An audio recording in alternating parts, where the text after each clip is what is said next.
Setelah tadi kita membahas soal gagal ginjal yang dialami oleh satu warga di Taiwan, nah ini masih terkait dengan kesehatan, di mana ada COVID varian baru JN.1 ya, Naila, yang terkonfirmasi ini masuk ke Indonesia dan kabarnya ini menurut catatan dari Kementerian Kesehatan Republik Indonesia ada 4 yang sudah terdeteksi. Ini setidaknya ada di Jakarta Selatan, Jakarta Timur, Jakarta Utara dan juga Batam. Dan juga Batam ya. Nah, COVID-19 varian JN.1 ini adalah varian yang mendominasi lonjakan kasus COVID-19 di negara tetangga di Singapura pada 3 hingga 9 Desember 2023 ya. Jadi pihak Kemenkes masih menelusuri nih masuknya varian ini ke Indonesia lewat mana? Apakah pasien termasuk pelaku perjalanan luar negeri atau bukan?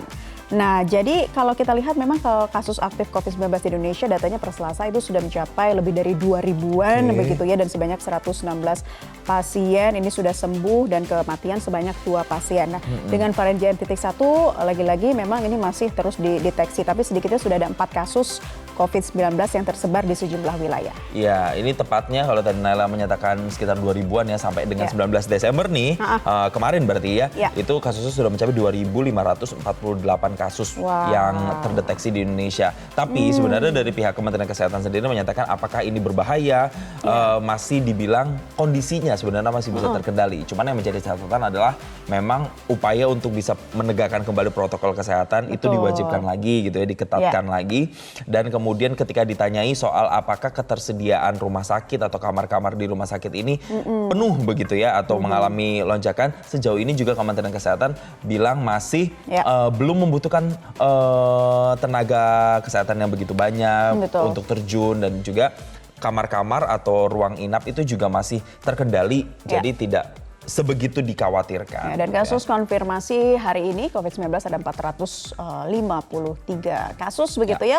Tadi kita juga melihat ada infografis seputar gejala-gejala dari COVID-19 JN.1. Tapi sebelum ke sana kita lihat kasus sembuh sudah ada 108.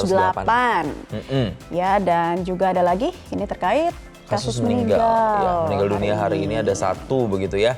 Nah, artinya kan penambahannya cukup lumayan ya, 451 dan totalnya adalah 2.548. Artinya ada ratusan setiap hari di belakangan ini. Nah, yang kemudian menjadi perhatian adalah ketika ini sudah menyongsong yang namanya libur Natal dan Tahun Baru. Artinya banyak mobilitas, banyak sekali orang-orang yang bertemu misalnya di stasiun, bandara, tempat-tempat umum, tempat pariwisata. Itu kan memungkinkan sekali penyebaran COVID-19. Maka dari itu pengencangan lagi dan juga upaya pendorong supaya bisa vaksin atau booster bagi yang belum, ini juga harus benar-benar dilakukan secepatnya. Nah, kalian yang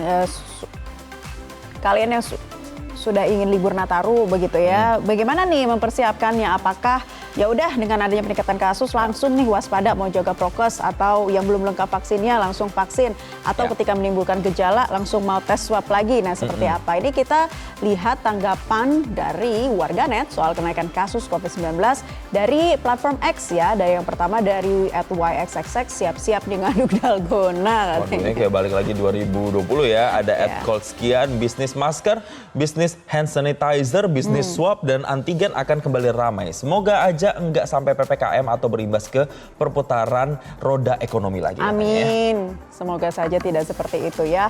Baiklah, kita akan kembali untuk Anda dengan ada polling juga informasi. Ada polling juga nih sesaat lagi, tapi sebelum itu kita pengen lihat pollingnya dulu deh ya. Polling yang sudah kita blast ke warganet terkait antisipasi COVID-19. Gimana nih bagi kalian antisipasinya? Prokes diperketat lagi nih, katanya yang milih 13%, terus kemudian ada juga yang lengkapi vaksin 7%, minum vitamin, jaga daya tahan tubuh itu 27%, sementara emang COVID masih ada yang mempertanyakan nih maksudnya ya, ini 53%, cukup tinggi juga ya. Bagaimana nih dengan mereka yang mempertanyakan hal ini ya? Yang jelas bagaimanapun nantinya kita harus tetap waspada ya terhadap protokol kesehatan menghadapi lonjakan kasus ini. Kami masih akan kembali untuk Anda dengan sejumlah informasi lainnya. Tetaplah bersama kami di Newsline. Jelajahi cara baru mendapatkan informasi. Download Metro TV Extend sekarang.